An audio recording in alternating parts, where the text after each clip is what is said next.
Olá, e sejam muito bem-vindos à nossa primeira aula complementar do curso de Cultura Medieval Portuguesa.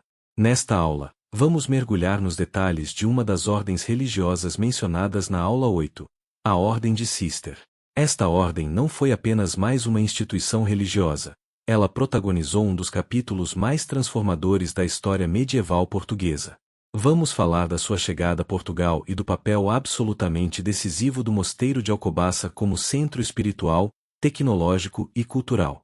Preparem-se para compreender como um grupo de monges, armados apenas com fé e enxadas, conseguiu transformar uma região pantanosa num dos jardins mais férteis da Europa, e influenciar para sempre a identidade de Portugal. Com isto, levanta-se uma pergunta: como surgiu esta ordem e o que a diferenciava? A Ordem de Cister nasceu em França, no final do século XI, mais precisamente em 1098, na localidade de Cister, Citeaux. O seu objetivo era radical para a época: reagir contra a riqueza excessiva de outras ordens, como Cluny, e retomar a pureza original da regra de São Bento. Isto significava voltar ao básico, com ênfase na oração, ora, valorização do trabalho manual, labora, e uma vida de extrema simplicidade e isolamento do mundo. Quando a ordem chega a Portugal, em meados do século XII, o país vivia um momento de tudo ou nada. A reconquista avançava para sul, o território precisava de ser defendido e, acima de tudo, povoado. É neste contexto que, em 1153, o primeiro rei português, Dom Afonso Henriques, toma uma decisão estratégica. Ele doa um território imenso, cerca de 44.000 hectares entre a serra e o mar, a São Bernardo de Claraval, a figura mais influente da ordem. Reza a lenda que foi uma promessa pela conquista de Santarém, mas a história diz-nos que foi também uma jogada política. O rei precisava de aliados poderosos para que o Papa reconhecesse a independência de Portugal. E assim, nestas terras selvagens, nasce o Real Mosteiro de Santa Maria de Alcobaça. Mas como viviam estes monges? O que os tornava especiais?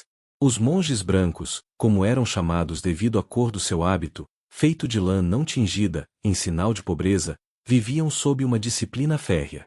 Uma curiosidade fascinante que podem partilhar: o silêncio era tão importante que eles desenvolveram uma linguagem gestual própria, o signo eloquendi, para comunicarem coisas básicas como passa-me o pão ou vamos trabalhar, sem proferir uma única palavra e quebrar o recolhimento.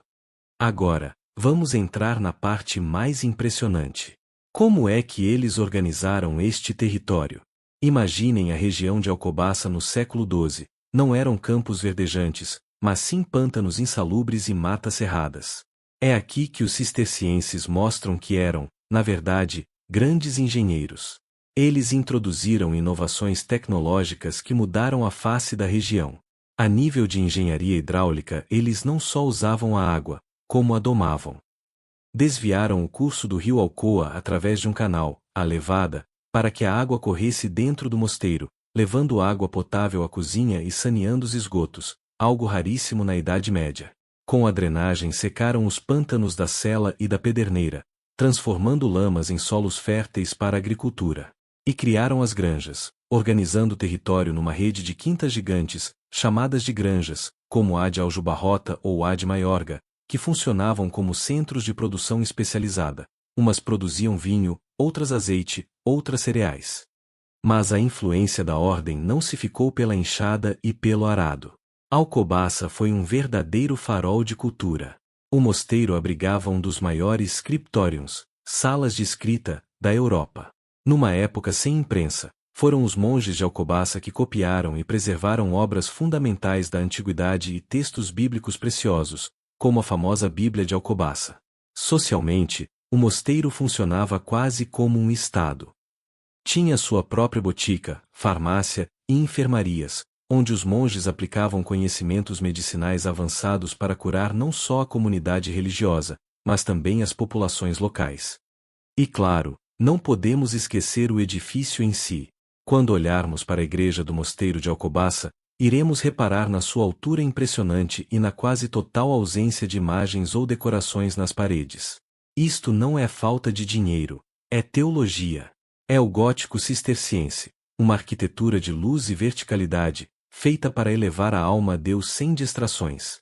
É também lá que encontramos, já do século XIV, os túmulos de Dom Pedro e Dona Inês de Castro, obras-primas que nos lembram que até no meio da austeridade monástica, houve espaço para acolher a mais humana das histórias de amor.